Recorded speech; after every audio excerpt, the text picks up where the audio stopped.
Assalamualaikum dan salam sejahtera. Selamat datang ke dalam channel ini. Sebelum mula, sila tekan subscribe dan aktifkan butang loceng agar anda sentiasa mendapat info terbaru dan panas daripada channel ini. Terima kasih. Najib sebenarnya tahu transaksi 1MDB yang kabur melalui Bank Singapura, kata saksi. Berita penuh. Bekas Perdana Menteri Najib Razak tahu mengenai aliran dana 1MDB melalui laluan yang kabur di cawangan Bank BSI di Singapura, kata bekas kaki tangan bank itu. Bekas Ketua Perkhidmatan Pengurusan Kekayaan bank berkenaan, Kevin Michael Swampilai, memberitahu Mahkamah Tinggi Kuala Lumpur hari ini bahawa dana kekayaan negara Malaysia itu dan beberapa entiti berkaitan telah menggunakan dana fidusiari bank berkenaan. Saksi pendakwaan ke-44 itu memberi keterangan bahawa bagi dana fidusiari yang diperbadankan dalam bidang kuasa luar pesisir, objektif utama pelanggan apabila menggunakan dana sebegitu adalah untuk memudahkan pengaliran wang ke destinasi tertentu yang mereka pilih di samping mengaburkan identiti pelabur. Dia berkata demikian ketika perbicaraan terhadap Najib berkaitan penyelewengan 2.28 bilion ringgit Malaysia dana 1MDB.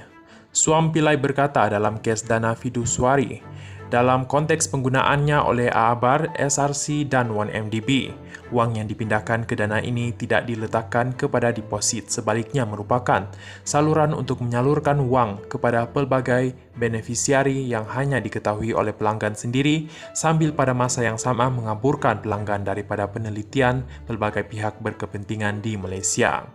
Kevin yang bertugas di Bank BSI antara Januari 2010 dan Julai 2016 berkata, urusan M dikendalikannya melibatkan Yak Yi Chiu yang merupakan pengurus perhubungan bank itu bagi ahli perniagaan Jolo. Saksi itu berkata pada awal perhubungan dengan Jolo serta 1MDB dan SRC pada 2011, dia tidak mengetahui motif ahli perniagaan itu memilih penyelesaian dana fidusiari berbanding penyelesaian lain seperti insurans dan amanah.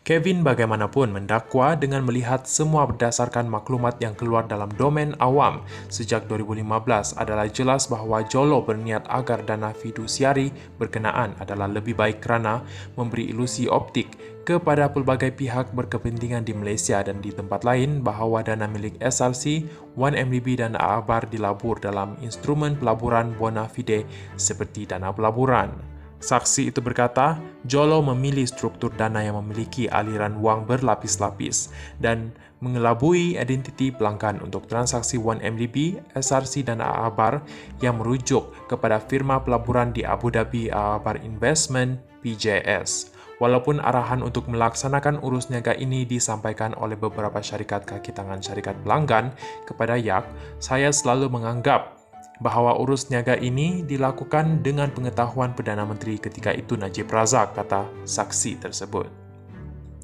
Lelaki berusia 58 tahun itu memberi keterangan bahawa dia memiliki tanggapan tersebut berdasarkan fakta yang didakwa berikut. Pertama, SRC ialah sebuah syarikat milik Kementerian Kewangan pada masa Najib Razak menjadi Menteri Kewangan. Najib adalah pengurusi Lembaga Penasihat 1MDB dan dana itu dimiliki sepenuhnya oleh kementerian berkenaan. Makluman yang diberikan oleh Jolo kepada BSI bahawa dia adalah penasihat kepada Najib yang dimaklumkan kepadanya oleh pihak atasan dan Yak, bahawa dalam menghadapi soalan berterusan oleh BSI mengenai destinasi akhir dan penggunaan dana yang disalurkan melalui dana fidusiari itu, Jolo memberi respon secara konsisten bahawa urus niaga ini adalah pelaburan kerajaan-kerajaan yang sulit. Dan oleh itu, tiada maklumat lanjut boleh diberikan. Saiz urus niaga itu ada pada magnitude dan kekerapan yang tinggi sehinggakan ia memerlukan kelulusan peringkat tertinggi seperti yang dikeluarkan oleh pegawai kerajaan yang mempunyai kedudukan tinggi seperti Perdana Menteri.